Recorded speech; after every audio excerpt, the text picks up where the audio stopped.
जय साई गुरुदेवा, साई गुरुदेवा, जय साई गुरुदेवा, साई गुरुदेवा, जय साई गुरुदेवा, साई गुरुदेवा, जय साई गुरुदेवा, साई गुरुदेवा। गुरु सेव बिना निर्वाण नहीं, जय साई गुरुदेवा, गुरु सेव बिना निर्वाण नहीं, जय साई गुरुदेवा, गुरु सेव बिना निर्वाण नहीं, जय साई गुरुदेवा, गुरु सेव बिना निर्वाण नहीं, जय साई गुरुदेवा, जय साई गुरुदेवा, साई गुरुदेवा, जय साई गुरुदेवा, साई गुरुदेवा। तुम ही हो माता पिता, तुम ही हो साई गुरुदेवा, तुम ही हो माता पिता, तुम ही हो साई गुरुदेवा, तुम ही हो माता पिता, तुम ही हो साई गुरुदेवा, तुम ही हो माता पिता, तुम ही हो साई गुरुदेवा, सत्य स्वरूप राह दिखाओ साई गुरुदेवा, सत्य स्वरूप राह दिखाओ साई गुरुदेवा, सत्य स्वरूप राह दिखाओ साई गुरुदेवा, सत्य स्वरूप राह दिखाओ साई गुरुदेवा, गुरु सेव बिना निर्वाण नहीं, जय साई गुरुदेवा, गुरु सेव बिना निर्वाण नहीं, जय साई गुरुदेवा, गुरु सेव बिना निर्वाण नहीं, जय साई गुरुदेवा, गुरु सेव बिना निर्वाण नहीं, जय साई गुरुदेवा, जय साई गुरुदेवा, साई गुरुदेवा, जय साई गुरुदेवा,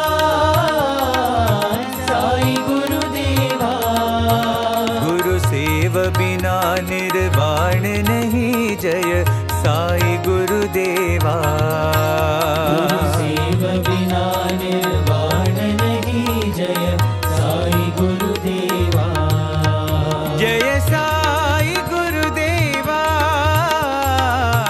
साई गुरुदेवा, जय साई गुरुदेवा,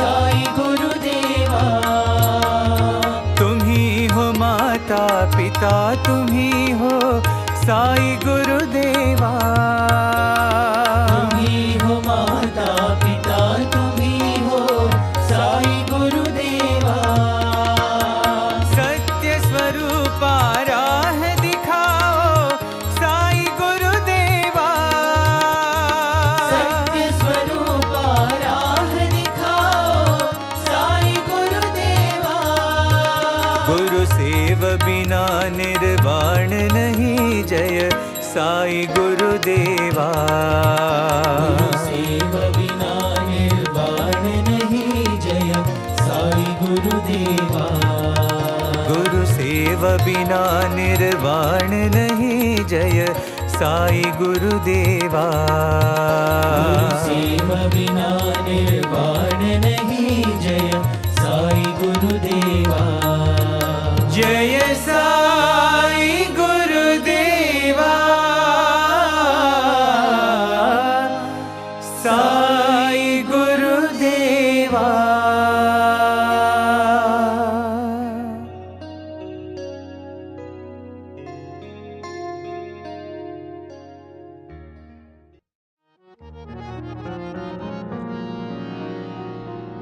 जय जय गुरुदेवा, श्री साई महादेवा।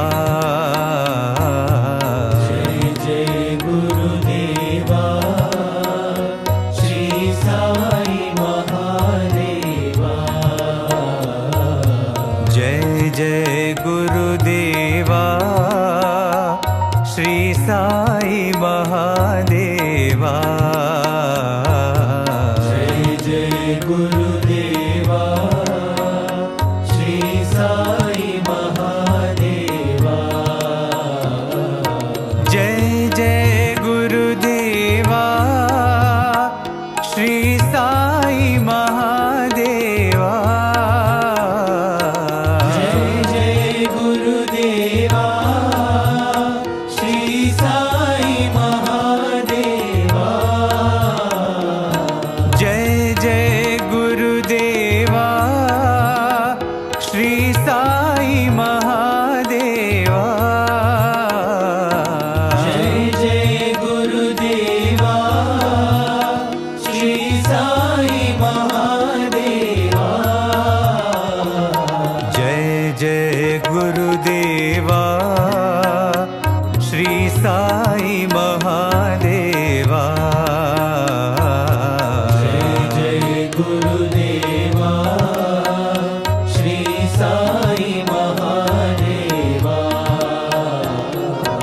ब्रह्मा विष्णु महेश्वरा, साई महादेवा।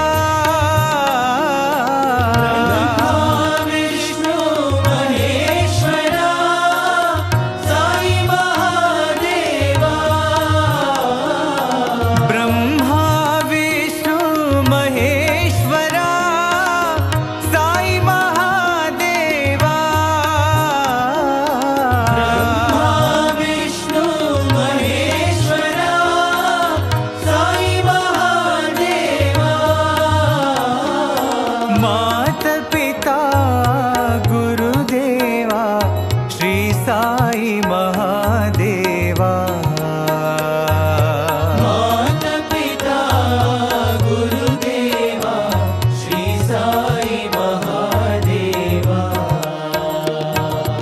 मात पिता गुरुदेवा, श्री साई महादेवा। माता पिता गुरुदेवा, श्री साई महादेवा। जय जय गुरुदेवा, श्री साई महादेवा। जय जय गुरुदेवा, श्री साई महादेवा। जय जय गुरुदेवा, श्री साई महादेवा। जय जय गुरुदेवा, श्री साई महादेवा। जय जय गुरुदेवा, श्री साई महादेवा। जय जय गुरुदेवा, श्री साई महादेवा।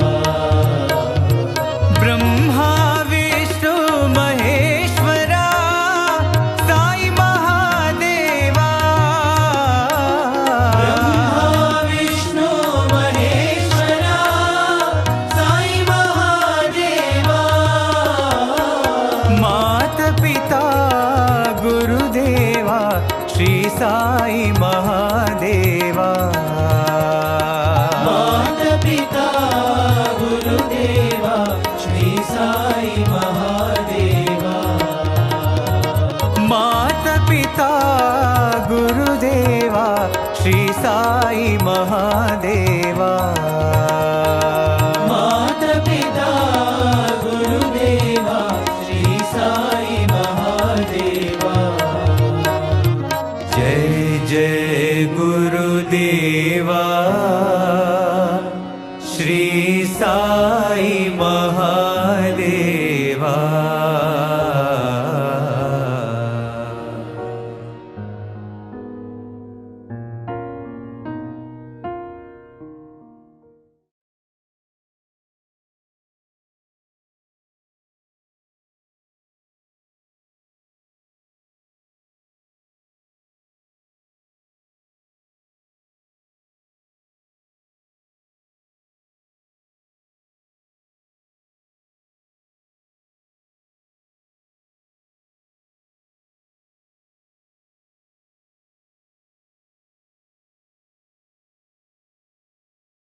तत्सवितुर्वरेण्यं भर्गो देवस्य धीमहि धियो यो नः प्रचोदयात्।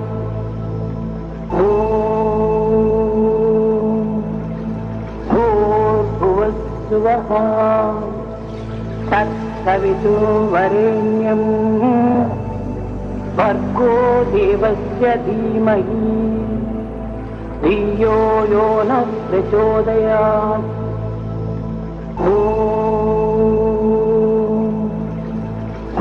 भूर्भुवस्सुवः तत्सवितुर्वरेण्यं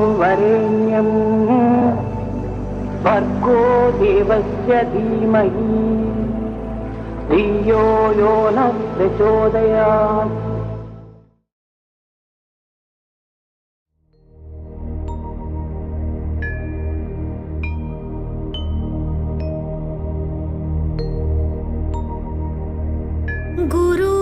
गुरुर्ब्रह्मा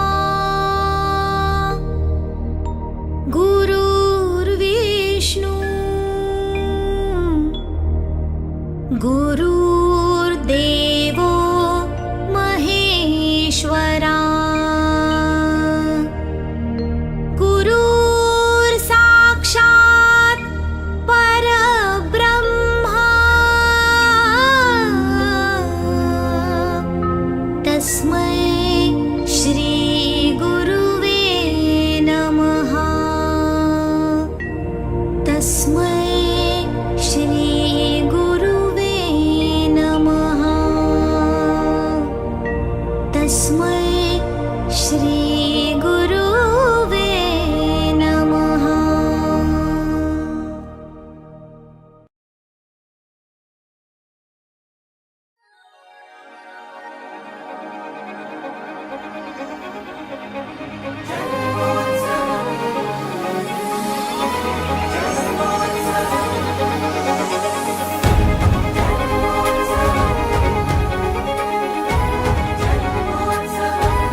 ప్రేమ స్వరూపులారా, the best way to love God is to love all, serve all.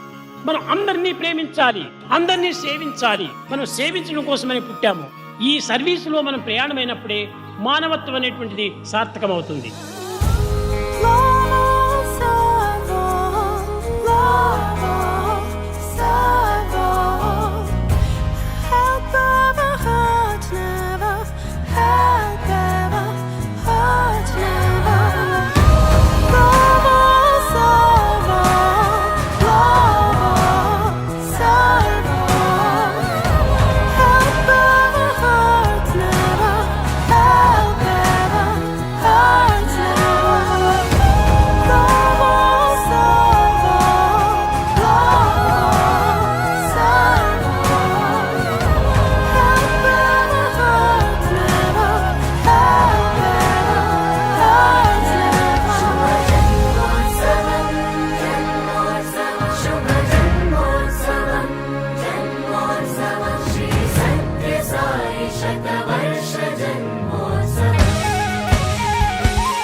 Offering my humble pranams and salutations at the lotus feet of our dearest and beloved Bhagawan Sri Sathya Sai Baba, dear embodiments of unconditional love.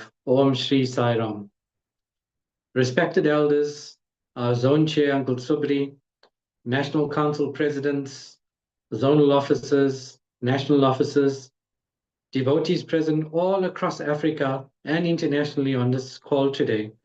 A very, very warm welcome to each and every one of you on this, a very special issue of Touch by Sai Guru Purnima edition, where we offer our gratitude to our dearest Lord for everything that He's done in our lives for us.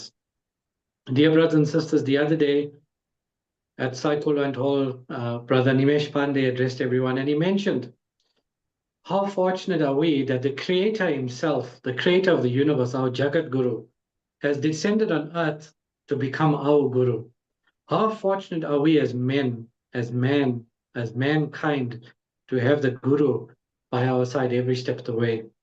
How fortunate are we to be born in this age where God Himself is walking on earth. And how fortunate are we to have Him in our presence every step of the way in everything that we do. Where would we be in our lives without our Guru? And today, we come together in the unity of Sai family, in the love for our Guru, to offer our gratitude to him in the form of the beautiful stories that we share today.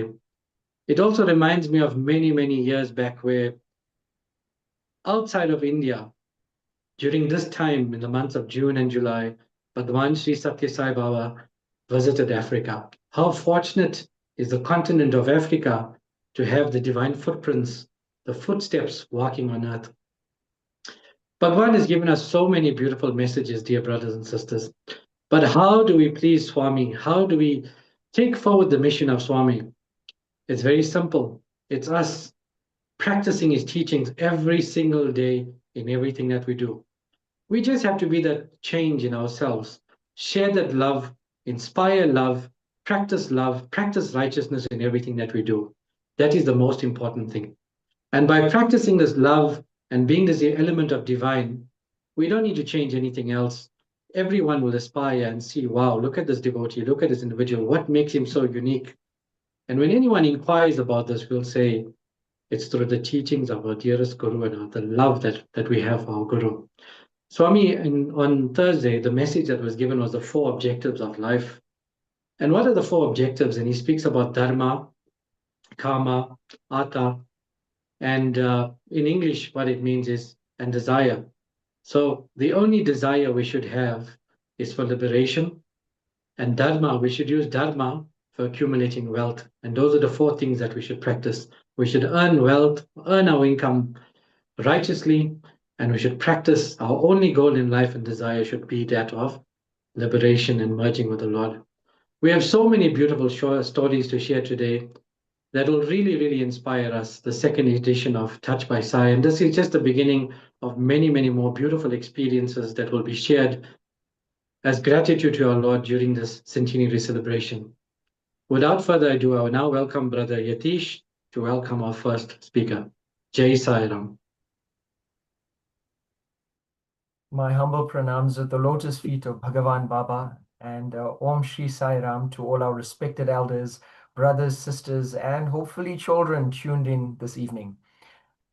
Welcome to our second episode of Touched by Sai. I have the pleasure of inviting our National Council President, Uncle Ruben Naidu, now to share a few words. Uncle Ruben?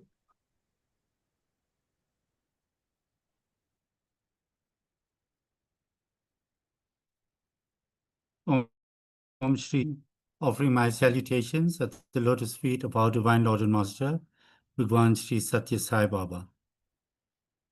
Dear sisters and brothers, it is really quite an honor to be speaking this evening, or this afternoon rather, on the impact that my role as a leader in the organization has had on me and on my spiritual growth.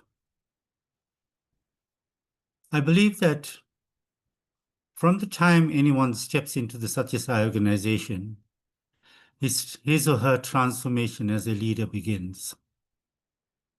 But quite often, when we take on leadership roles in the organization, we find that we try to infuse principles of corporate leadership into the Sri Sathya Sai organization in whatever leadership roles we do. Especially those aspects of corporate leadership that have succeeded in the corporate world. But one gets quite a rude awakening when one becomes a leader in a spiritual organization. Because then we learn that what is needed are not the rules of corporate leadership, but the rules of spiritual leadership. I think one of the most important lessons I've learned about leadership in the organization is that you've got to walk the talk. The first and most important thing is that you've got to be a role model. That is so, so important. In the corporate world, you could tell people to do what you would like them to do without necessarily you bothering about practicing it. But when you are in a spiritual organization like the Sri Sathya Sai Global Council, you will have to ensure that you have to put into practice first what you expect others to do. And quite often, you've got to hold back on certain things that you would like to ask members to do until you yourself has become a practitioner of it. I think the second very important lesson I learned about leadership in a spiritual organization is that in spiritual organizations like our Global Council, we do have a hierarchy of leadership. But the hierarchy of leadership does not dictate or translate into how important a person is, but rather on the job description that Swami has given each of us. Once we get into the organization, irrespective of what our roles may be outside of the organization, Swami ensures that there is an equality. We learn very, very quickly that all men are born equal, and therefore everyone has to be treated equally. That's very, very important. So leadership is not about who is more important, but rather about the roles that we have in this organization and the guidelines for ensuring that we practice or we put into action whatever we are supposed to do in those particular roles. Thirdly, sisters and brothers, leadership is not about leaders being perfect. The most important reason why we do anything in the organization is for our own personal transformation. And leadership is as much a journey into transformation for the leader as it is for any other member of the organization. So most importantly, I've learned that my own personal transformation is the best takeaway that I would have from this role that I would play. Lastly, sisters and brothers, leadership is about overcoming challenges as per the guidelines of Bhagawan Sri Sathya Sai Baba. You've got to, as a leader, you've got to go very, very deeply into his discourses to learn the methodologies to overcome some of the challenges that we experience in the organization. Nothing else is going to help us to overcome these challenges, but the lessons we learn from his discourses. And I have learned that everything we ever need in leadership roles, Swami has already spoken about. So we just have to go into his discourses to learn to become better leaders. This year being the centenary year, we here in South Africa are focusing quite a lot on the journey of personal transformation, from I to we to he. Yes, the road is quite challenging. Sometimes you think it is paved with stones, but at other times you realize that it's actually paved with gold. These are challenges that we will have to take on. And if we have faith and confidence in the dear Lord, I can tell you, sisters and brothers, as a leader, that Swami has opened the doors for us in many, many ways here in South Africa, so that we could grow as a better global council and that all our members can grow together. I thank you very much, brothers, Brother Suresh, Brother Yatish, for giving me this opportunity to address you on this very, very important program here this afternoon. Jai Shri Sai Ram.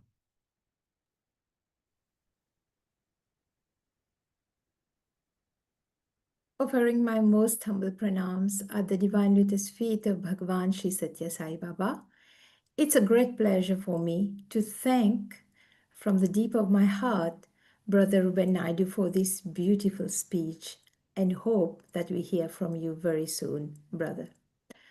I have the pleasure now to invite someone who has served over 36 years of distinguished service in the Mauritius Fire and Rescue Service, and now serving as the National Council President of the Sri Sathya Sai Overseas Organization of Mauritius, where he has dedicated more than 40 years of selfless service.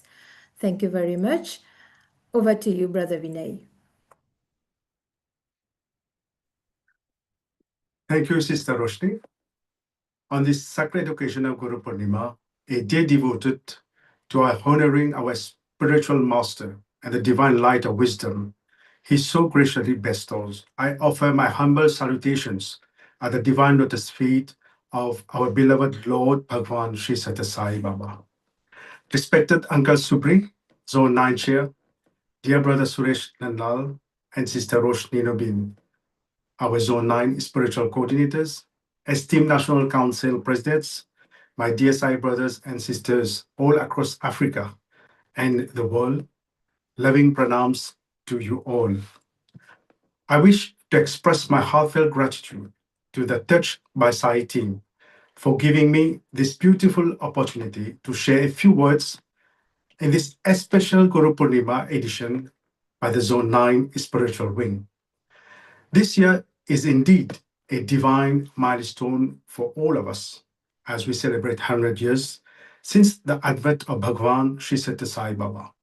What a blessing it is to be alive in this sacred moment and to take part in his mission. I feel extremely fortunate, and I know many of you as well, to be serving during this 100-year as humble instruments of His divine will. We are not here by chance. Swami has been preparing us, shaping us, and guiding us to be ready for this moment, not for recognition, but for transformation. I offer my deepest gratitude for him, for his grace, and to our leaders for their loyal and constant support. Brothers and sisters, allow me to share a few reflections from my journey in Sai organization and a quick overview of how it started in Mauritius. Before I joined the Sai Baba Mandir in 1982, at that time, few in Mauritius were aware of Swami's glory. The seed was first planted when Pandit Jasodhanand, a civil servant at the time, experienced a divine miracle through the healing of his son in 1973. That sacred moment, with Swami's grace, transformed his life, and soon after, he began spreading Swami's teachings, holding bhajan sessions, and initiating small acts of service all over the island. Over the years, those bhajans evolved into bhajans group, and those groups became Sri Sathya Sai Center and devotional groups. In time, service and educational activities flourished, and the Sai mission began to grow across the island. Today, we are blessed with a vibrant and well-structured Sri Sathya Sai organization in Mauritius. We have over 6,000 active members, 600 young adults, a Sathya Sai school, thousands of SSE students, all working in harmony under the guidance of the National Council. The flame that started small now lights thousands of hearts with love and purpose. Among the many service organizations in Mauritius, the Sai organization stands out for its spiritual depth, community service, and commitment to education. Our members serve with love, humility, and devotion, spreading the message and teachings of Swami across the island. My own journey began as a Sevadal in 1982. While I was still in secondary school, a friend invited me to Thursday bhajans at the Sri Sathya Sai Mandir of Cupid in Mauritius. That simple invitation changed the course of my life. I was welcomed into the Seva team, given an orange scarf and Swami's badge, and blessed with the opportunity to perform humble duties. My duties were simple but meaningful: cleaning the shrine, decorating with flowers, setting the path, making sure the sound system is tested and functioning properly, making prayer mats, and welcoming devotees. Before bhajans, we were responsible for keeping the devotees' sandals in order, and after the bhajans, we lovingly distributed prasadam. Each act of service deepened my connection to Swami. Years later, I took charge of bhajans in my local center, and gradually I served in multiple roles and positions throughout the years. For the past 3.5 years, I have had the privilege of serving the National Council as a National Council President appointed by the Chairman of Sri Sathya Sai Global Council. The journey hasn't been always easy, but the growth, unity, and dedication I witness today is a validation to Swami's divine presence in our work. During this secret week of Guru Purnima, as we bow in gratitude to our eternal Guru, let us remember we're not here to compete, but to complete each other in Swami's mission. We all have important roles and responsibilities in this divine organization. Let us perform in sincerity, humility, and love, just as Swami taught us. I sincerely thank all our zone coordinators and the Zone 9 spiritual wing for this beautiful and special online Touched by Sai edition.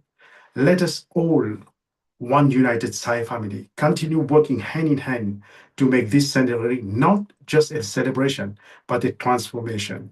May Swami's love guide us, inspire us, and keep us forever at his divine lotus feet. Jai Sai Ram.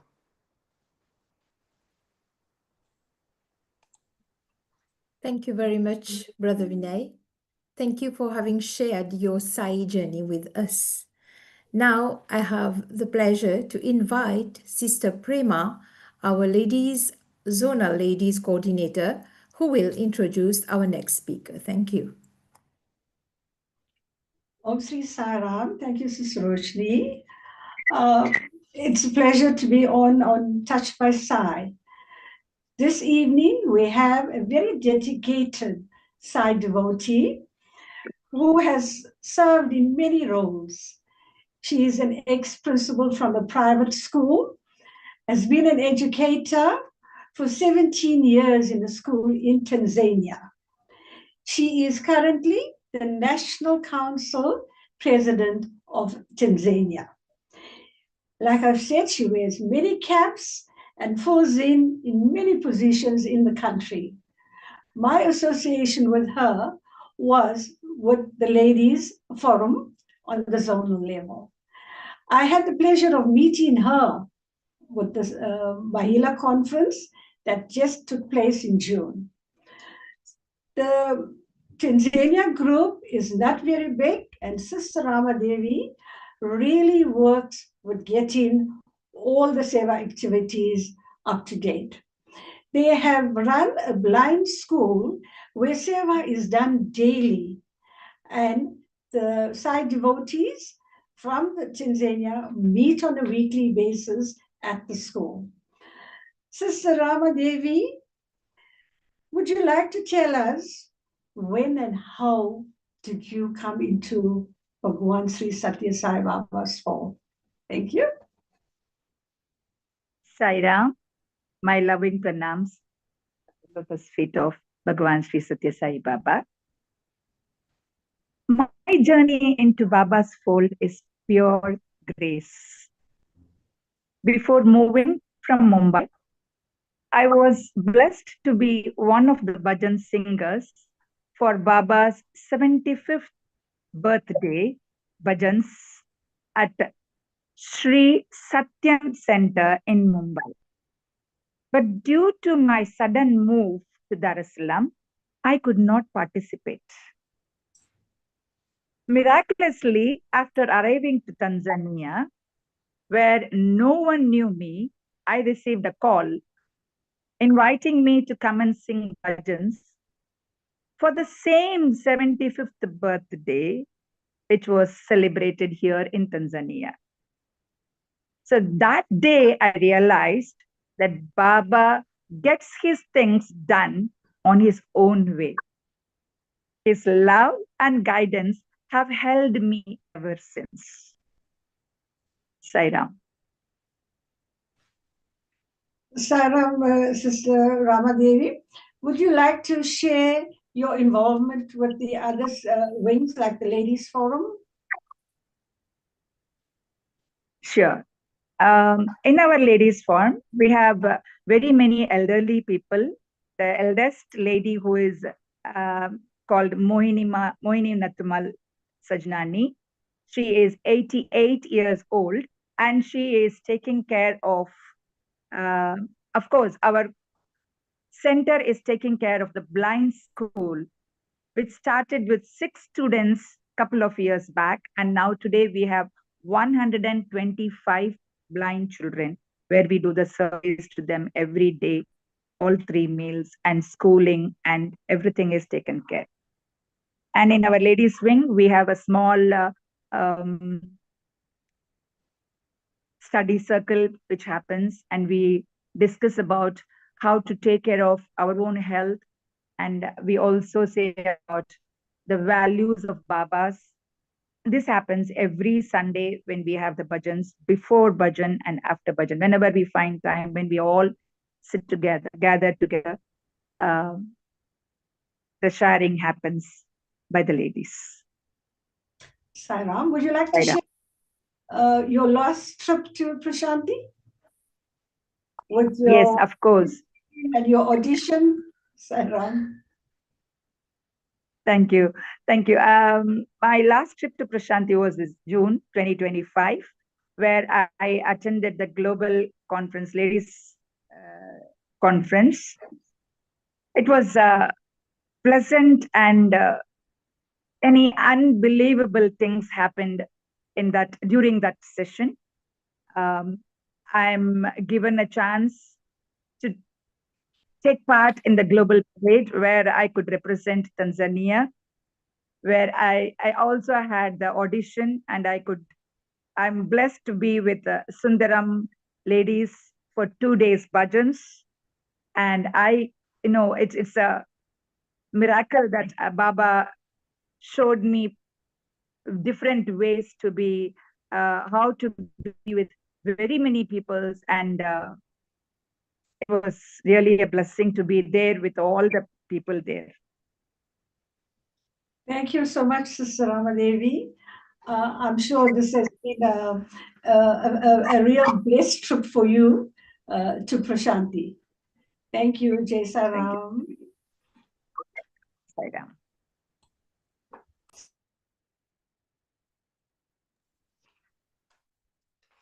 Om Sri Sairam. Sister Ramadevi has been a very devoted Sai devotee. To share the experience this evening, we have Sister Rehani Devi Maharaj, who has been an ex-principal in Northern Natal, KZN, South Africa. Sister Rehani has been very involved in the organization with lots of leadership positions. She's been also an educator and has been director with the education wing, very involved in the education wing. My association with her was when she was on National Ladies Forum in South Africa. And being the humorous and light-hearted person she is, I always referred to her as having the middle name of fun. Whenever we had our workshop, it was always very light-hearted. So Sister Rehani to date is a trustee on the Central Trust of the Sri Sathya Sai Global Council, South Africa. Sister Rehani, when did you first hear about Bhagawan Sri Sathya Sai Baba? Om Sri Sai Ram. I offer my humble salutations at the lotus feet of Bhagawan Sri Sathya Sai Baba on this holy occasion of Guru Purnima. Sai Ram, dear Sister Prema. I first heard about Swami in 1973. I was at the girls' hostel and I went for satsang. The first bhajan there was Ganesha Sharanam, and for the first time I heard the word Sai, the Sai Sharanam. And the song touched my heart, and I yearned to hear the song over and over. And strangely enough, when I went to the latest Matsai Center many years later, the very first song was Ganesha Sharanam. Thank you, Swami. You heard my yearning for that song. Thank you, Prema. Ram, you've had lots of experiences. Would you like to share your experience when you've had your principal interview, Sister Rehani? Okay, that was quite interesting. I was called for an interview, and it all went well. The questions were simple, and I was bringing out values in the questions until the last question came. It was a question on labor matters, a topic that was current at that time, a topic that I knew nothing about. And when they posed this question to me, I neither understood the question nor knew how to answer it. So I took the tumbler of water in front of me, sipped on it, and said, Swami, help. I put the water down and I began speaking for way more than 5 minutes. After that, I was quite baffled. What did I say for that question? And then I realized it wasn't me. It was actually Swami who answered that question. It was actually Swami who answered all my questions. And a few months later, the union leader at school came to me and he said, you got the position of the principal. I asked him, how you know? He said, the chief told him that the Indian lady who spoke about spirituality and God got this position. And you're the only Indian lady I know who will go to an interview and speak about God. The next day, as I drove into school, he came running to me with the newspaper, and so the Thursday, there in the newspaper, the post was advertised. Thank you, Swami. Thank you, Swami. Thank you, Swami. Ram, so you did reach out for a lifeline to Swami and he came up to your rescue. This is our loving Lord that always is there to assist and help us. You had done the EHD course also, Sister Rehani. We're one of the very fortunate ones. Would you like to just elaborate a little? Yes, I registered in 2002 to do this course and was called to a meeting. And when I got there, the hall was full of devotees. And we were told that only 25 from the country will graduate and go to Swami for the certificate. I offered a simple prayer to Swami and said, Swami, even if I do not come to Prashanti to collect my certificate, allow me the opportunity to complete this course. My merciful mother, Swami, not only allowed me to complete the course, he took me to Puttaparthi and I received my certificate from his loving hands. Sairam. Lovely grace from Swami. Sister And Rehani. that was not all, Swami answers my prayers, my silent prayers, many times. Can I cite one more experience? Yeah, sure. My mom got very ill in the early 2000s, and I needed to get hold of my sister who was in India, in Haridwar at that time. And I had no contact number. I went into my shrine that evening and I said to Swami, please, Swami, get a message to my sister. The next morning, I got an urgent call from her. She said when she got back from the trek, the Swamiji at the ashram in Haridwar told her, you've got to urgently call home. Your sister called. I didn't make that call, Sister Prema. It was my beloved Swami who heard my prayer and he conveyed that message to her. So that was a beautiful experience for me also. Sure, that is a lovely experience. Every prayer doesn't go unanswered, that's for sure. Yes. Our Lord answers all.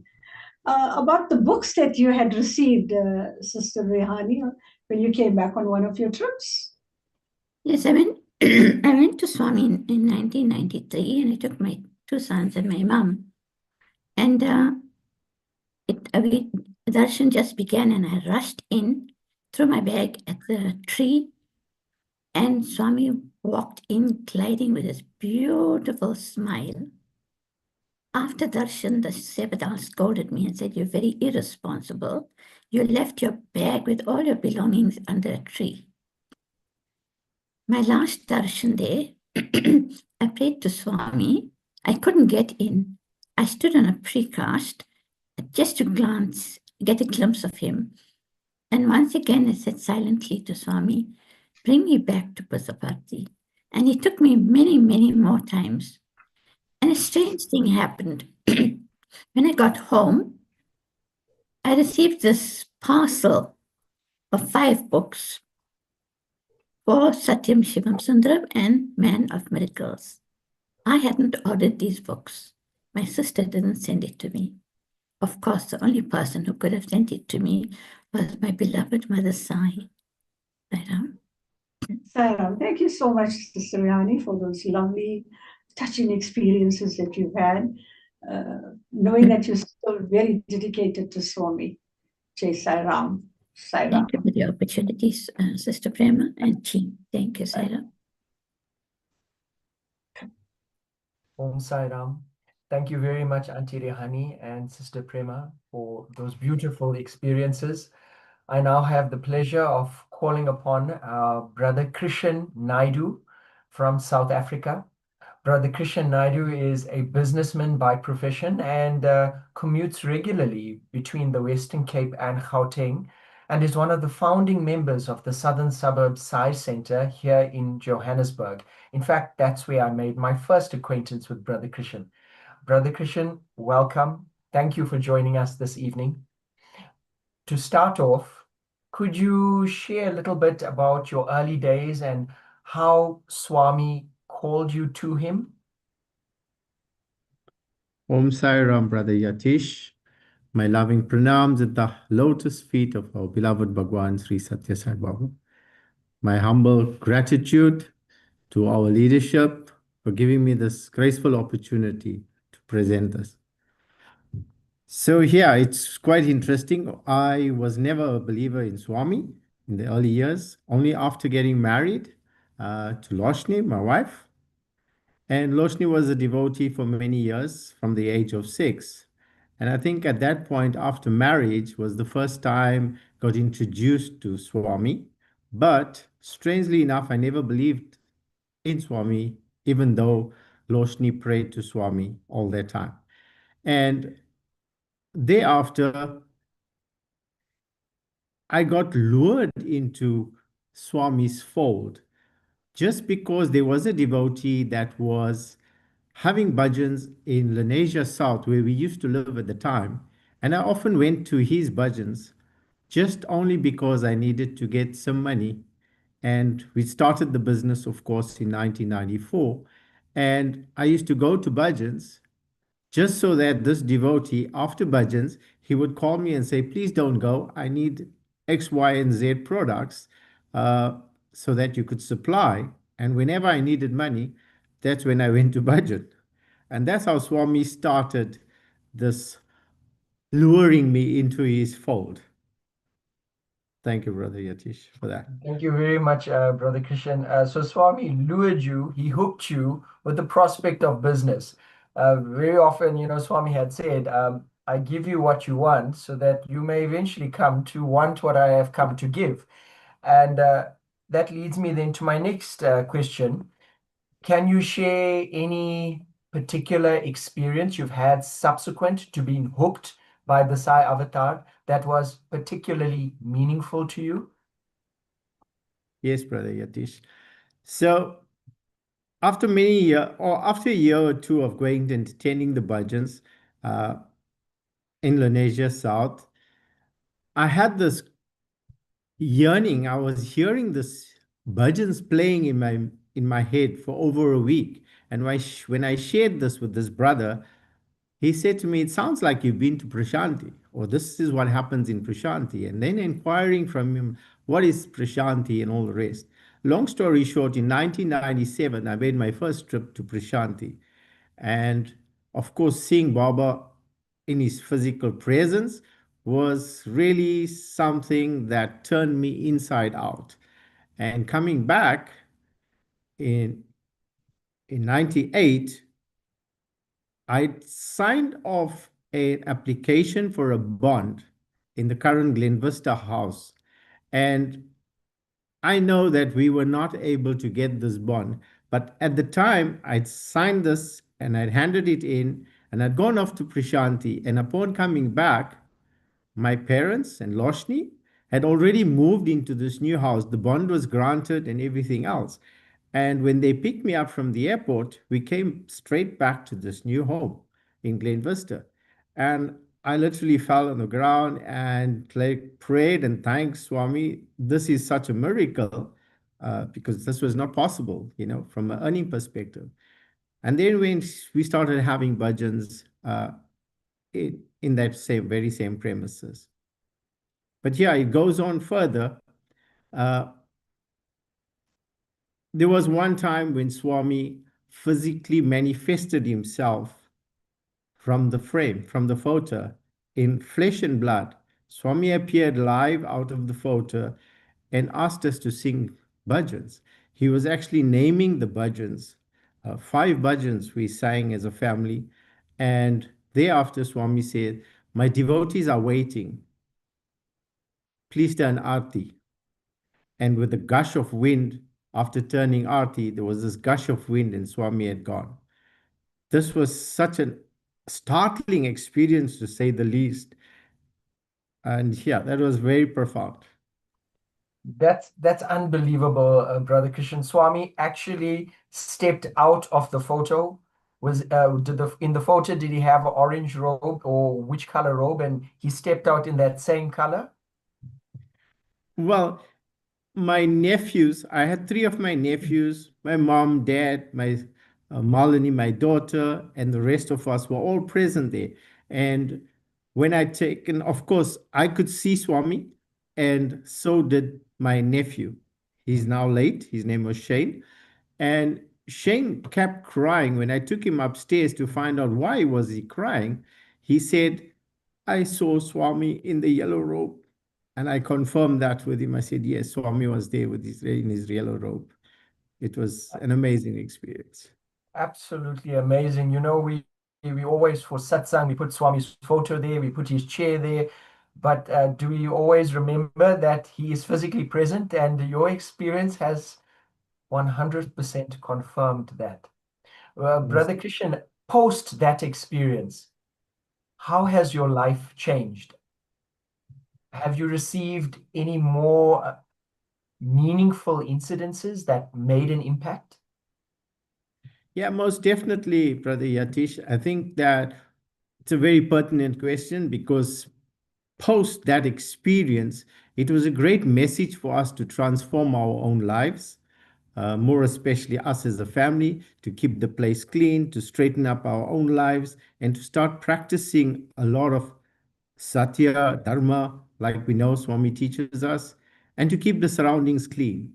And as Swami said on that particular day, my devotees are waiting. So it was a great message for us, to open the place up. And many of the devotees started coming, and that's where we started having bhajans.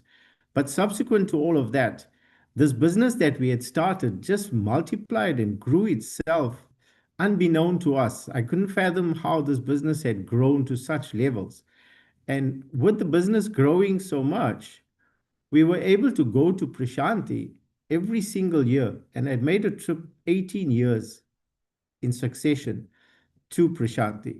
And of course, witnessing and seeing and hearing Swami speak and give many discourses, there were some profound messages that stood out. I'll give you what you want so that you may want what I've come to give. Money comes and money goes. Morality comes and morality grows. And beware of the hand that wields the blow. At the time, I could not understand all of this. But in 2011, on Swami's birthday, 23rd of November 2011, was the day the person that we brought on after 18 years of flying solo in the business, when we looked outside and brought a partner on into this business, that was the day we got robbed and cheated out of our entire business and our entire livelihood. It was on the 23rd of November 2011. Can you imagine? Swami's clearly on this particular day, Swami, when it's your birthday, we're going through all of this on your birthday. Is this what you're going to take us through? It was such a frightening experience, to say the least. But post all of that, I then got personally transferred or found a job in Mozambique for 6 years, and thereafter another 5 years in Namibia. So I've been out of the country for like 13 years and 8 months prior to going back to Prashanti. In that period, I've never been to Prashanti all that while. But I got to understand, I'll give you what you want so that you may want what I've come to give. And in that silence, in that banishment, going into Africa, I got to experience Swami in all his omniscience, in all his omnipresence, in all his omnipotency. Because from there, we got divinely uplifted. And when we lost everything, I found myself. Beautifully said, Brother Christian. Amazing experiences and amazing takeaways for all our listeners on this call. Thank you so much for sharing this with us. Thank you. Jai Sai Ram. Thank you, Brother Yatish. Just one last closing mission. Yes. I would like to say that me sharing these experiences in no way shows that I'm any holier than thou. Swami is in each and every one of us. The I in Sai and the Sai in I is the same in each and every one of us. So my loving Sai Rams to each of you. Thank you for sharing this, giving me this opportunity. Thank you, beloved Swami. Thank you, Brother Christian. Jai Sai Ram. Sai Ram.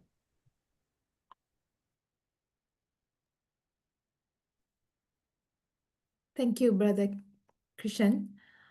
Our next speaker is actually an educator in English language since 2002 in State College in Mauritius, and has served as center president, as a spiritual coordinator, and is currently a very good bhajan singer in Mauritius, and has composed and sang and launched a bhajan CD, Sai Prema, released on February 2015, and played in Radio Sai in August 2016.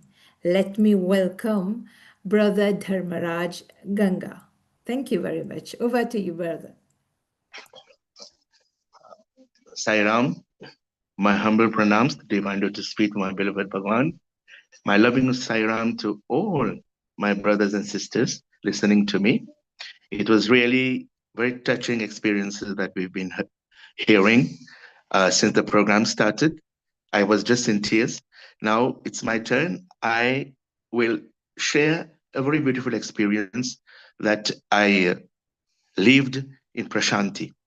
I was a student. I had barely some 25 years old. I was 25 years old.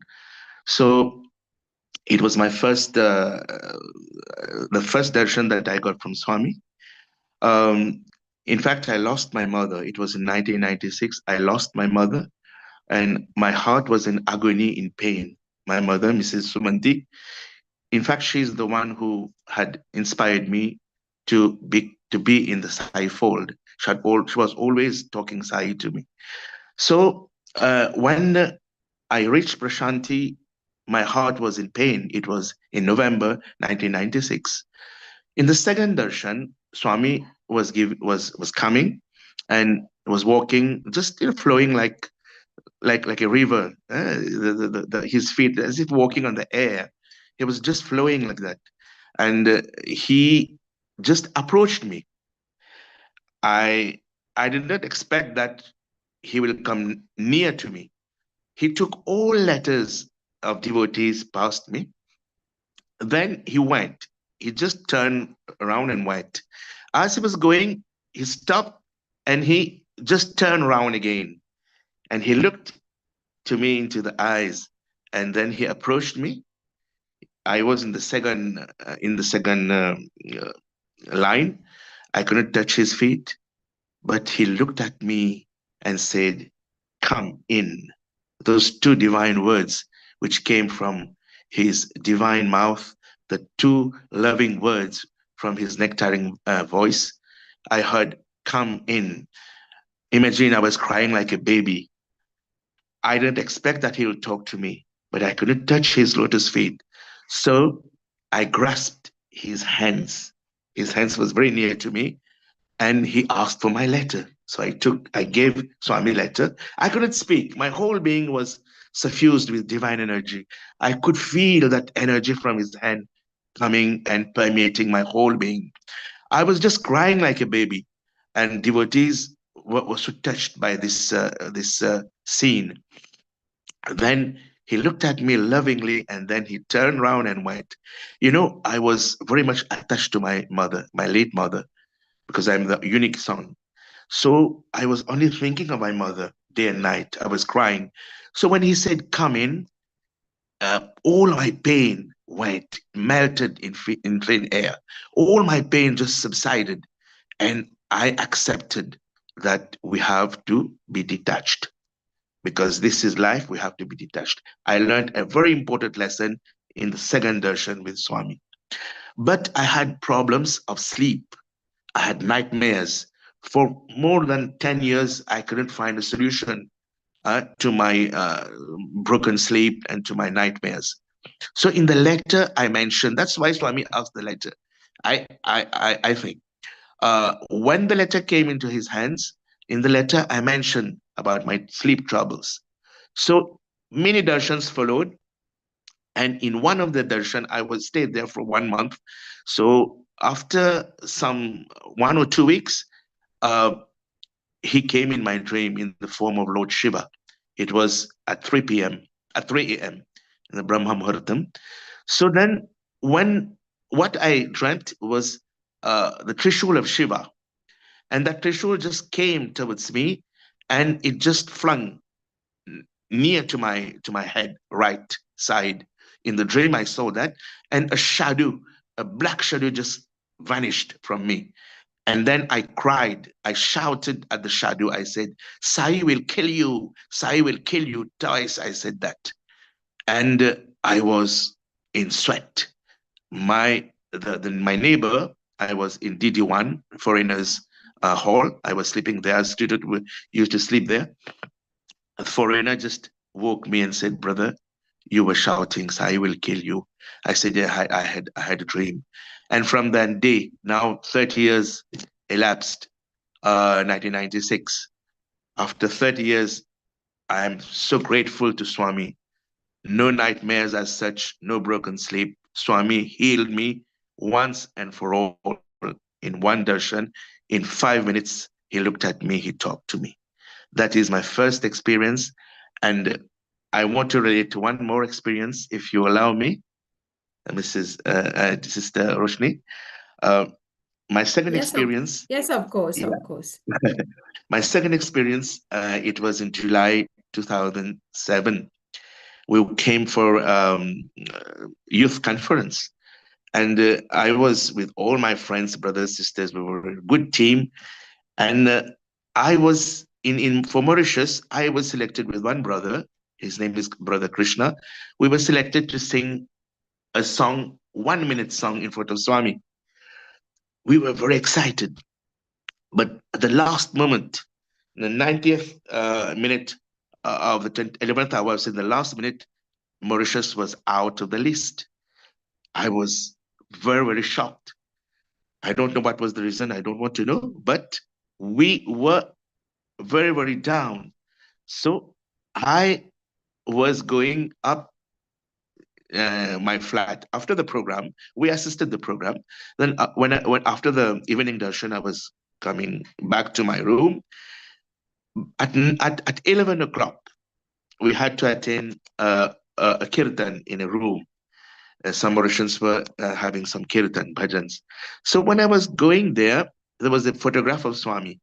I talked to Swami and started crying in front of Swami. I said, "Swami, I'm not lucky. I've come all the way from Mauritius. I had to sing. I don't know. My heart is paining. I am not lucky. I'm not lucky." I'm just saying this to Swami. From heart, I was saying this. I felt a hand tapping me from behind. When I just turned around, I saw a brother with specs. He appeared to be like a student. And he said, "You are very lucky, brother." I was talking to the photo. I said, "I'm not lucky, brother." But he replied to my question. He said, "No, you are very lucky." And he did not know that I was talking to Swami and telling him that I was not lucky. I was talking from heart. But he told me, "You are lucky, brother." I said, "Why?" He said, "I have Swami's food in my hand. From his kitchen, he has sent this food for you." I couldn't imagine my happiness. I was doubly, so happy. My tears of sadness turned into tears of happiness. I had some of the food, and what followed is what I'm going to share with you. As Sister said, I sing for Baba. I'm a bhajan singer. So when I ate the food, afterwards, when I started singing bhajans, there was a very great change in my voice. Bhakti Mai. And I was astonished by hearing my voice. I said, "No, it's Swami's gift through that food." And I had a health issue. That health issue was out of me.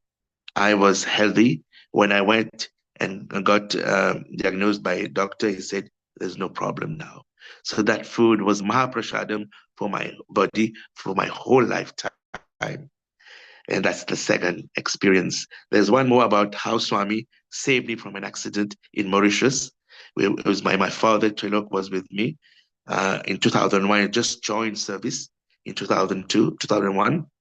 Then at the junction of New Hove, one van was coming and my father just turned the junction. My village name is New Grove in the south of Mauritius. So when we were turning, my father was driving, one van was coming and it was raining profusely. So I just uttered Om Sai Ram, the divine name. I was always uttering Om Sai Ram wherever I was going. That was my Maha Mantra. That is everyone's Maha Mantra in the Sai organization.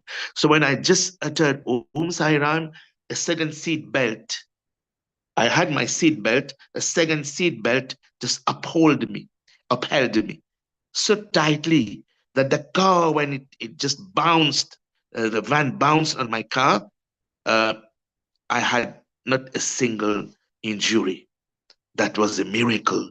And people came rushing, thought that I was dead, thought that I had a broken waist, I had a broken stomach, but nothing, all my organs were intact. And I didn't get the slightest bruise. My father, a small bruise on his head, that was okay. And he was healed. But this is the grandeur, yeah, the Maha, the power of the Sai Avatar. By only uttering his name with devotion, that miracle came, my life was saved. I owe you my life, Swami. Jai Sai Ram. Thank you. Thank you very much. Thank you very much, Brother Dharmaraj. Thank you very much. I'll hand over Thank you very to much. Sister Prema for her to introduce the other speaker. Thank you. Yeah, thank you. Thanks, Sister Roshni. It's been a lovely evening of shares, experiences, really, really enlightening and bringing us very close to our Lord, Sri Sathya Sai Baba. This evening, we have a young adult from KZN, South Africa, Sister Prashanti. Sairam to you. The young adult today is in the law profession. She is a legal advisor. She's been blessed in the Sai fold for her lovely and beautiful voice. For 2 consecutive years, 2023 and 2024, she was fortunate to sing bhajan in Sai Kulwant Hall. She's also been an alumnus of the Sri Sathya Sai Young Adult Leadership Program for Self-Transformation in the class of 2024. She's also a Bal Vikar Guru. Sister Prashanti, would you love to share with us how you had come into the Sai fold and got to know Bhagawan Sri Sathya Sai Baba? I offer my most humble and loving pranams at the divine lotus feet of my beloved Swami. Thank you, Auntie Prema. Loving Sairams to you, loving Sairams, dear viewers. Oh, Auntie Prema, my journey with Swami began even before I was born. Okay. I am so grateful to Swami for the family that I was born into. My parents are the most exemplary human beings that I know. And it's because of Swami's grace. And they say that we don't choose Swami. Swami chooses us. So he chose the best people to be my parents. And even with my siblings, my brother and my sister, they are so loving, so warm, always radiating Swami's qualities of love, patience, forbearance. But what I'm most grateful to Swami for is giving me the family that he has given me. I couldn't have asked for better people. What a blessed opportunity to be born in a Sai family. Absolutely. Very, very blessed. Sister Prashanti, would you like to share an experience that had a real impact on you, can inspire and motivate young adults getting into the Sai fold and really getting to know what Swami can do to you and how your life can be changed? Sarah. I've had so many experiences. I think at this point, I should mention that I've never seen Swami physically. I've only seen Swami in dreams. My first trip to Parthi was only in 2023. So Swami made me wait till I was at the tender age of 29 to set foot at the Sanctum Sanctorum, that is Prashanti Nilayam. And on my very first visit, Swami blessed me with the opportunity to sing. And it's something I wanted my entire life to sing. I mean, we sing for Swami every day and in every week at our centers. But when you're sitting in Kulwant Hall and you are gazing at Swami and you can see him sitting on his dais, it's a feeling to me, it's the greatest moment of my life. Sure. That's all. But something really, really impactful was on the 3rd of June, 2021. And I remember this day clearly because it was my late grandmother's birthday, and it was also a Thursday. And I'll just digress quickly to say that I begin every single day with sadhana. No matter how late I am for work, or if my dogs are wanting to go for their walk outside, they know I must do my Omkaram, my Suprabhatam, non-negotiable, and my Dhyana. And depending on the day or how I feel, I'll choose my mantras for the day. On that particular day, it was Narasimha Kavacham. That was the one that I recited. And because it was my late grandmother's birthday, there was a feeling of sadness and foreboding. But I kept asking Swami, why am I feeling so downtrodden today? So, in your spirit, you feel something is not right. And another thing about me is that I invite Swami into every single task that I do. When I'm getting ready for work in the morning and selecting my clothes, I'll actually talk to Swami and say, Swami, how about this coat? How about this? When I'm sitting in my vehicle going to work, I don't put anything in the front seat. Females have the habit of putting your handbag. Yes, handbag, work bag, lunch bag, everything is in the front seat. I see people keep shoes sometimes, but that seat is for Swami. And then before I leave my house, before I start, I turn my key to go to work and say, Swami, thank you. You are with me and I'm starting this work day with you and you are coming with me. So whilst on my way to work, I was still talking to Swami. I said, Swami, I'm feeling so uneasy today. And I actually said, I'm sure it's nothing, but I just want to add something. I had a dream of Swami when I was about 14 years old, where I was crying profusely because I couldn't go to the ashram. I couldn't go to Parthi. And in that dream, Swami held my hand so tightly and he says, you don't have to come to me. I am always with you. But the way he said always, I'll come back to that at the end of my story. And I'm listening to everyone's experiences. I didn't even take part Namaskar in my dream. I just hugged him and I didn't want to let him go. But getting back to my story, sorry for digressing. I went to the office and I am, at that time I was an attorney in private practice. So I went to the office as per usual. In my office, I had a picture of Swami and a picture of my grandparents. So I did my prayers for the morning. I went to court, I came back. And then the senior partner told me she's leaving for the day. So I said, it's okay, I can cope. And she said, are you sure you'll be okay? I said, yes, definitely. I've got maybe 1 or 2 clients that will come in. You may leave, it's okay. And then at about 3 o'clock, I heard voices. And I know that I'm not seeing any clients at 1500 hours. Who might this be? So I walked from my office to the passage, and then I won't tell you what I saw or how my other colleagues were being assaulted at that point. In the interest of time, I will just hasten to my portion of the story. So at that moment, I saw that 2 perpetrators had entered the office, and there were 3 of us that were in the office. I ran to get my cell phone because my father is a superintendent of traffic and he's not that far. And in that crisis situation, I said, if I phone my father, he's definitely going to come over. He will come. He'll send a whole fleet for me. And I'm looking at the picture of Swami. It's in my line of vision.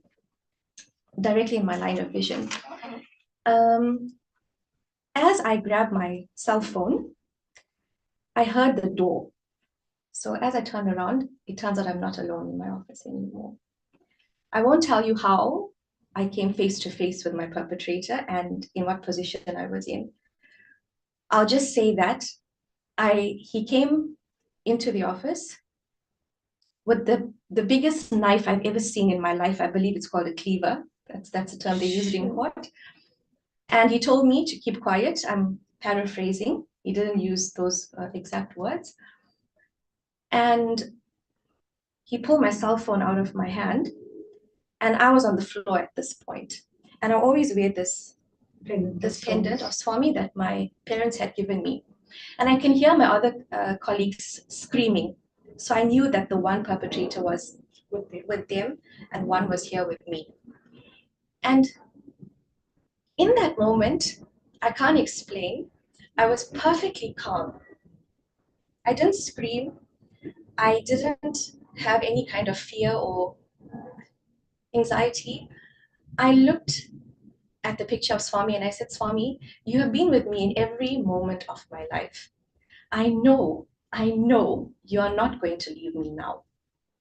I know that nothing is going to happen to me. And all I said was, Om Shri Sai Ram, like the brother pointed out, that's our Maha Mantra, right? Yes. And I said, Om Shri Sai Ram. I said, Swami, you have to intervene. You have to. Because I'm alone with this man. Yes. And then he saw my chain. He saw this pendant because I was lying on the floor at that point. And he bent like this, I supposed to yank my chain off. Yes. And in that moment, I can't explain to anyone what happened. This is on camera footage, but it's been handed over to SAPS. When he bent down, I presume to touch me and to pull this my gold chain off, something made him recoil. He had a mask on and his head was covered, but it's almost as if something came up behind him and yanked him and pulled him so hard because he fell. Fell backwards. He fell backwards. Okay. He couldn't regain his balance, stumbling. And at that point, I managed to wake up and drag myself to the other side of the office, to the wall. And I ended up exactly below Swami's picture. And I believe with my whole heart and soul that Swami emerged from that picture and told this perpetrator or gave him some sign that I think you should leave this office right now. And whatever you're planning to do, please don't do it. Because when he ran out, another colleague of mine managed to press the panic button that was located in the front office. And that's when both of them ran out. One was apprehended and sentenced, and one is still at large. And I get asked the question, oh, sister, aren't you afraid that the one will come back and he'll find out where you live? And I said, no, I'm not afraid. When you have the Lord of the universe with you, need to be afraid. Who is your friend, your guide, your Ishtadev, your Kuladevam, what more do you need? There's nothing more that we need. And it takes me back to my dream when Swami says, I am always with you. That's it. And I think it's because of this implicit faith I have in Swami, and that too with the deepest reverence to my parents. They've taught us to always surrender to Swami. So when you surrender to Swami, you don't think about the consequences. Yes. If you leave it to him, he takes care. He takes care. And I can safely say that Swami takes care of all his children. So that is what I wanted to share. Just one last message, if Yes. you could add on. What message would you want to share with the young adults, or any advice that you would like to give, being in that same age group? Yes, thank you. I would say, don't ever underestimate the omnipresence of Swami. He is everywhere, and if you call on him sincerely, he will respond. Number two, don't underestimate the study of Sai literature, because I wasn't upset at what happened to me. I knew that it was by some virtue of something I might have done in a previous life and some karma that I had accrued. You needed to go through I this. knew I needed to go through it, but because of Swami's anugraha, I was able to deal with that situation, and the effects were not as bad for me. So I would advise them to study silent literature. All the answers are there, especially if you read the Sathya Sai Speaks and Vahini series, everything in Swami's own words. Yes, sure. That will really help you to navigate life's challenges. And I would say, don't ever doubt Swami. And be certain of his uncertainty, I beg your pardon, because when you least expect, he will show up and he knows what's best for us. So just trust his timing, leave everything to him, and he will lay out the best plan for you. Absolutely. Okay, that was a lovely share, Sister Prasanthi. Thank you. Sairam. Om Sai Ram. Thank you very much, Sister Prashanti, for sharing that absolutely touching, personal, and just powerful experience. You may not have met Swami, but you are indeed blessed. Thank you. Jai Sai Ram.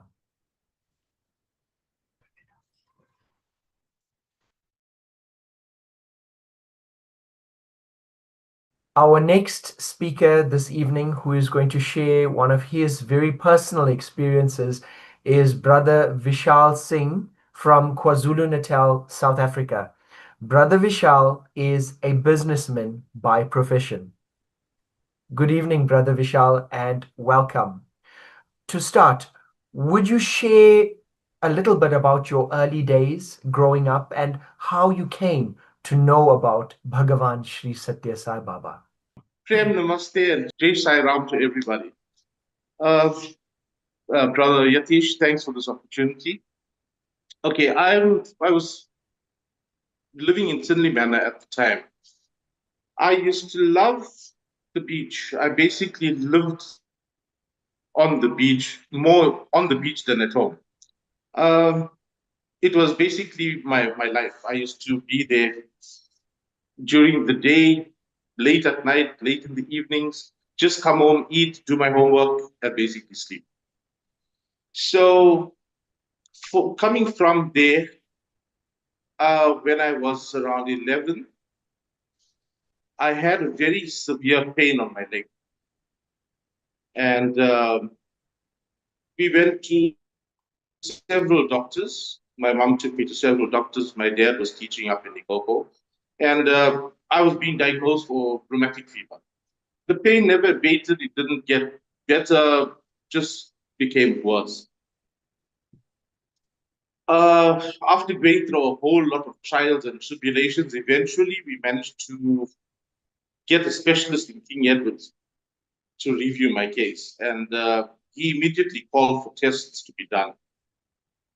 I was diagnosed after doing biopsies and various tests and things. I was diagnosed with the cancer known as Ewing sarcoma.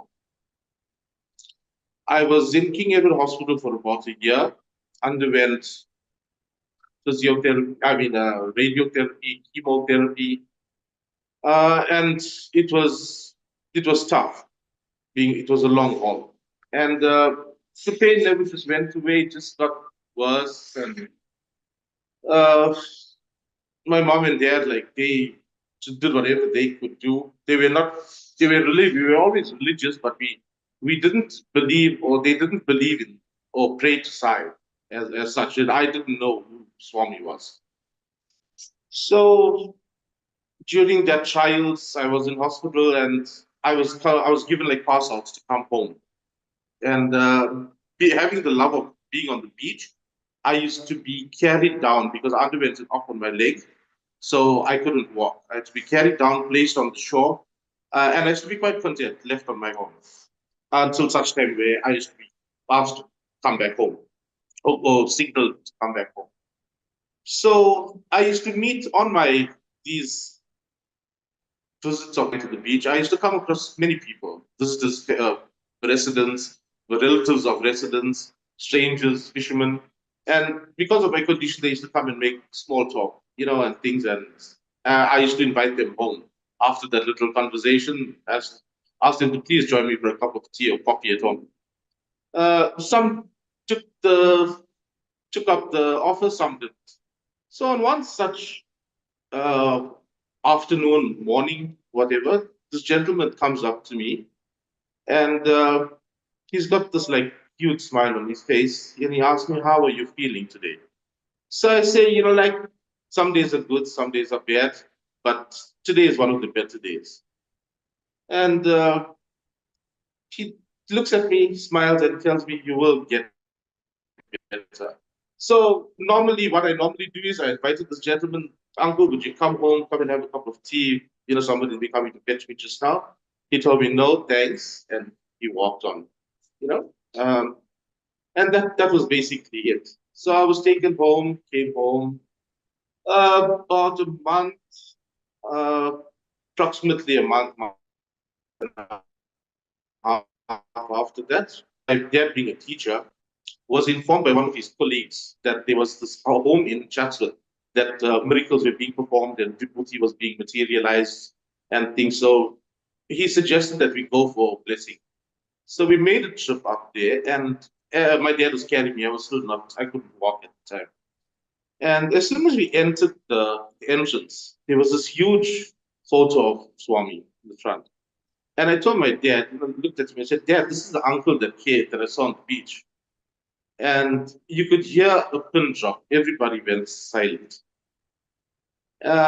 After that experience, my mom and dad started making inquiries, looking into Sai Baba, attending services, finding out more about things, which eventually led us to making, my mom and dad organizing a trip to go to India, to Baba's ashram. But because it was so late in December, we couldn't get a direct flight or a straight flight to India. And the only flight that was available was a world tour.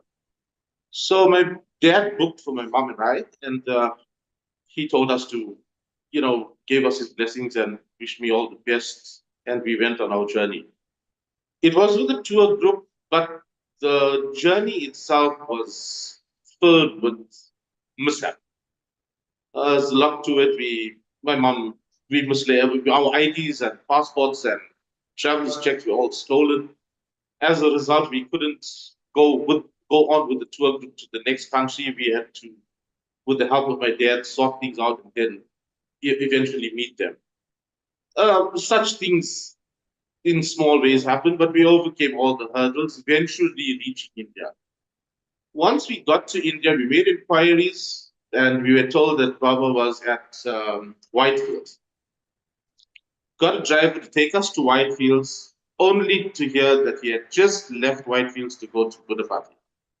So that was like another mission, because we couldn't get a taxi driver that was willing to take us that distance. And we spoke to different people. Eventually, my mom befriended a Sikh gentleman. And he was very kind, very helpful. He arranged his driver by the name of Ramu to drive us to Budapest. So it was a long journey. We eventually reached there the late evening, I think. Entered, made inquiries as to what the procedures are and things. So we got our meals at this open stall restaurant kind of thing, and we were directed to where they were handing out chatais, the grass mats and bed sheets. It was like a thin bed sheet, and we were directed to this huge shed, open. There was a closed shed with doorways on either side, but it was a long, huge shed. And people were like just lying in rows.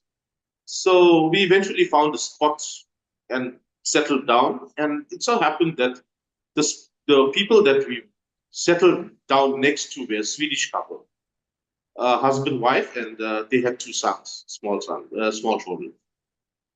So we got along talking and stuff, and they've told my mom and all that they've been at the ashram for about 2 months. they've been living at the ashram for about 2 months. And my mom says, yeah, like, like nonchalantly that, yeah, she's just going to see Baba tomorrow, begging for my life, and, not knowing what the whole procedure was. And they say, no, that's not going to happen because other people have been longer than them. They've only seen Baba from a distance. And then she goes on like to say that my mom has to wear sari for darshan and stuff. And my mom didn't carry sari; she just carried dresses. So this kind lady offered my mom one of her saris, and apparently the conditions were that the males and females were separated. So I had to attend darshan the following morning with the gentleman and his 2 sons, and my mom went with this lady. So I went for darshan, and from a few rows, it must have been a few meters, I think, I got to see Baba picking up letters and, offerings, flowers and things from devotees. But it was something amazing, to see him. And after the darshan, we came home, and my mom was like trembling. She was like in a state of shock. And after inquiring like what happened and stuff, and this Swedish lady as well, she was like also like very emotional and things. My mom's experience was that Swami actually came up to her, and he blessed her with his raised hand, and he materialized vibhuti and asked her for achra to put the vibhuti in. She accepted the vibhuti, and he told her, "Aapka bacha theek ho jayega," and he walked on. So my mom gave me some of that vibhuti to ingest. I ate some of that, and because of time constraints, we could not spend longer at the ashram. We had to leave, meet our tour group, and move on. So subsequent to that, we came back to South Africa. That was like at the end of December, and I was due for checkups. Okay. I was diagnosed terminally as well. After the radiotherapy not working, the doctors gave me basically a year to live because the cancer had spread to my liver, to my kidneys, and to my liver. And so they said, you know what, you'd rather just go home and give my mom and I'll just give you the best quality of life for that time. So we came home and I had a follow-up checkup in February. When I did go for the checkup, it was like there was nothing. It was all, there were no signs of any cancer at all. Amazing. That is an absolutely amazing story, Brother Vishal. So you're telling me you actually saw Swami in an orange robe on Tinley Manor Yes. Beach? In the orange robe with the afro? In the orange robe, as he is in the photos. But I had, prior to that, because my mom and dad didn't believe in Sai Baba, didn't follow him or his teachings, I'd only known Shirdiki Sai Baba from my grandfather's house. He had a photo at our Lakshmi, a photo of Shirdiki Sai Baba. But Sai Baba I had never seen a photo, never knew he even existed. So Absolutely amazing story, amazing experience. You are indeed blessed, Brother Vishal. If I can ask now, today, almost you could say 45 years later, or 40 years later, what does Swami represent to you? Well, Brother Yastir, he's basically my savior. I'm around today because of him. And I believe that whatever transpired was a way to enrich my life, to make me a better person, to do what I can for people. In fact, one of his phrases, one of the teachings is love all, serve all, which stands out. And I try and live my life every day, doing some small deed to, to uplift that teaching of his. And and also at the fore, respect and humility and love for all. That's basically what I've taken away from my amazing experience. Amazing indeed. Thank you once again, Brother Vishal Singh. Thank you very much. Jai Sai Ram.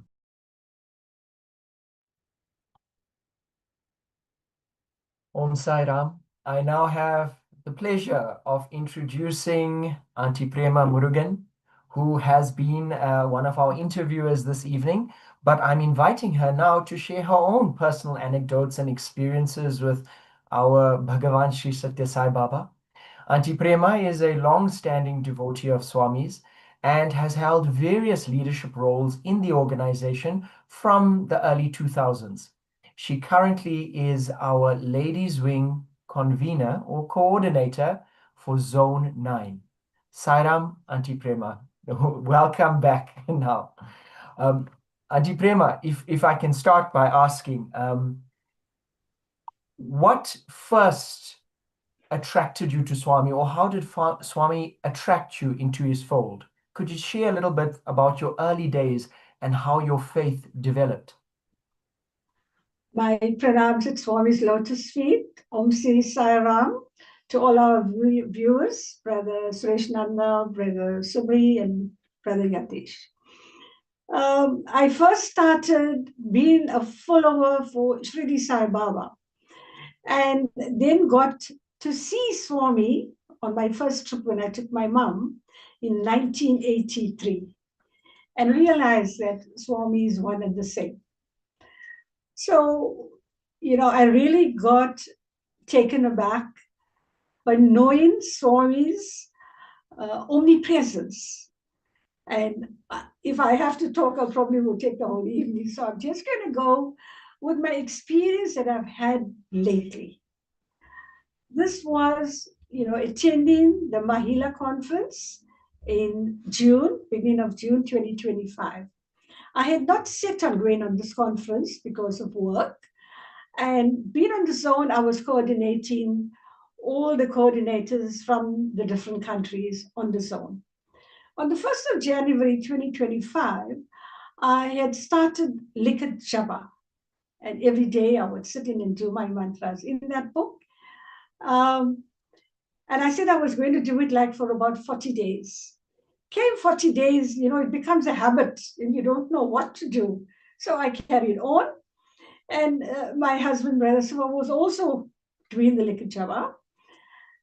And I just carried on without counting the days and said to myself, maybe when I come to 108, then I would stop. And at 25th of March, we had started doing a 30-day Havan at our home. That was our personal sadhana, coming through for Aratna Mahotsavam. And every evening I would pledge to Swami, please let the Mahila conference go on well. The ladies are traveling from all over the world globally. Make sure that they come and go back safely. And least realized that at one of the meetings, my nephew's wife heard my not going for the conference.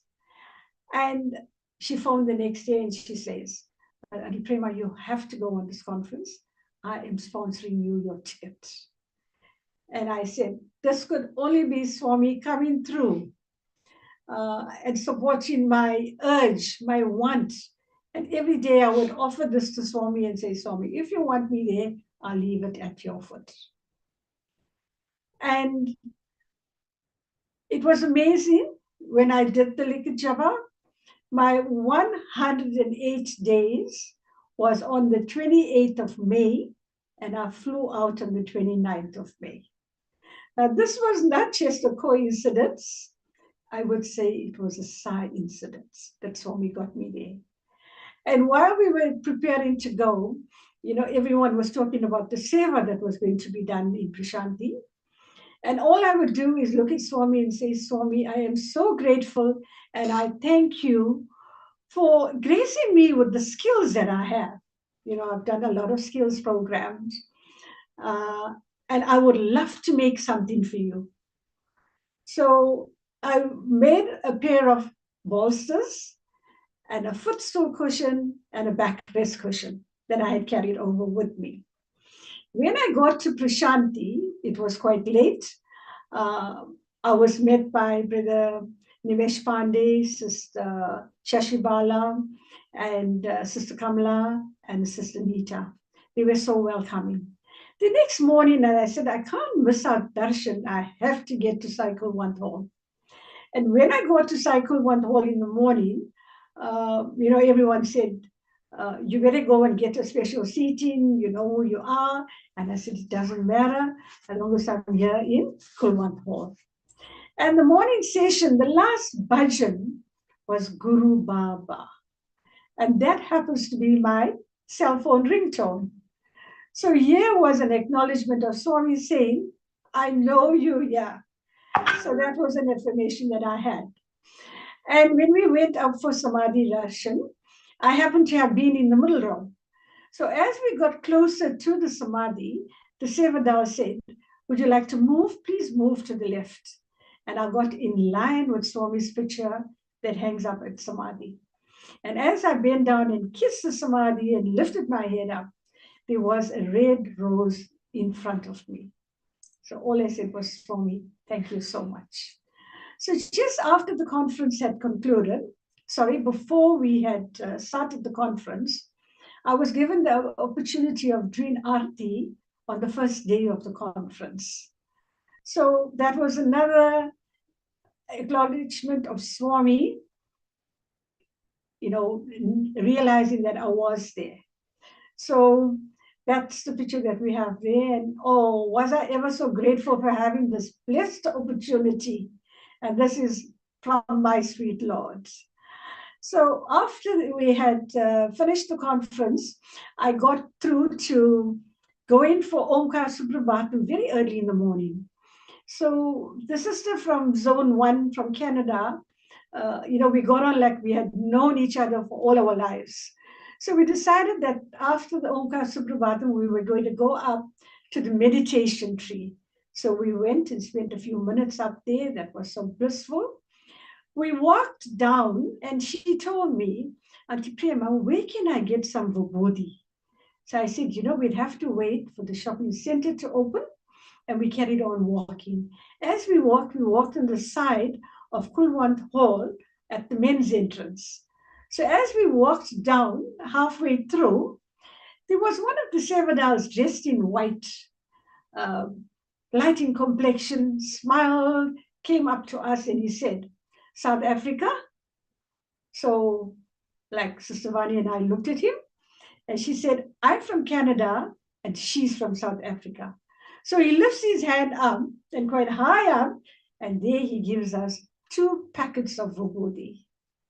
So here was the Lord hearing and listening to the hearing that we have had and giving us this manifested vibhuti.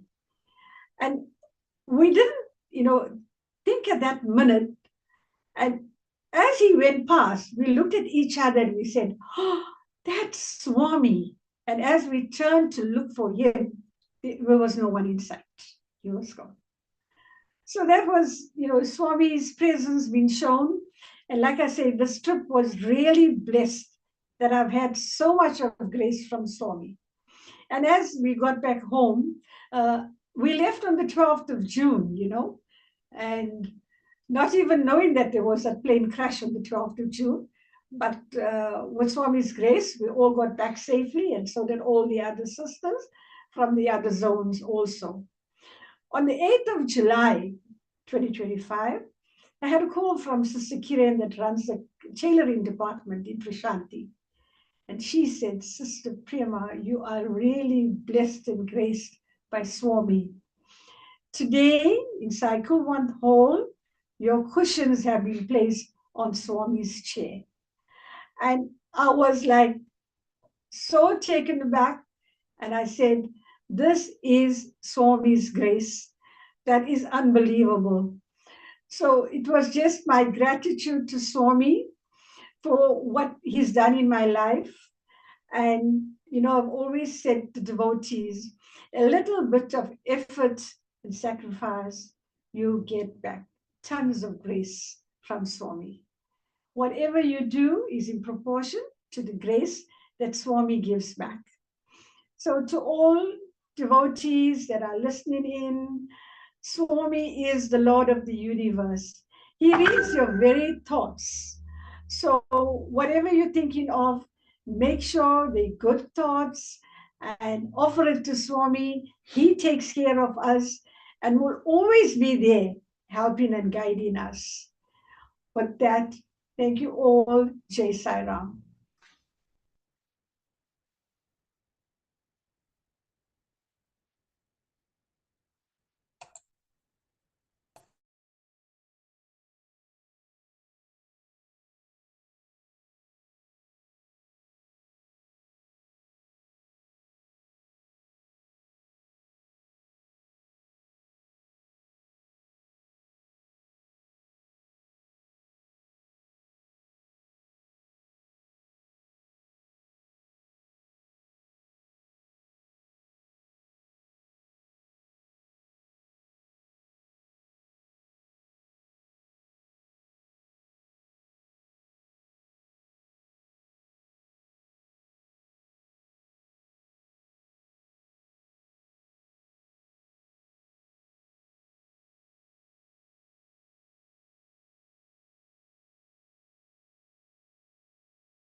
Om Sri Sai Ram. We will now conclude this evening.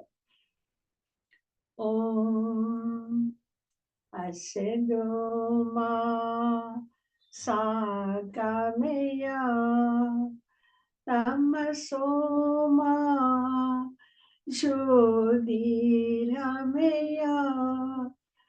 Mrityurma Arvidam Gamaya. Om Shanti, Shanti, Shanti. Samasta Loka Sukhino Bhavantu. Samasta Loka Sukhino Bhavantu. Samasta Loka Sukhino Bhavantu. Om Shanti, Shanti, Shanti. Jai Bolo Bhagwan Sri Sathya Sai Baba Ji ki Jai.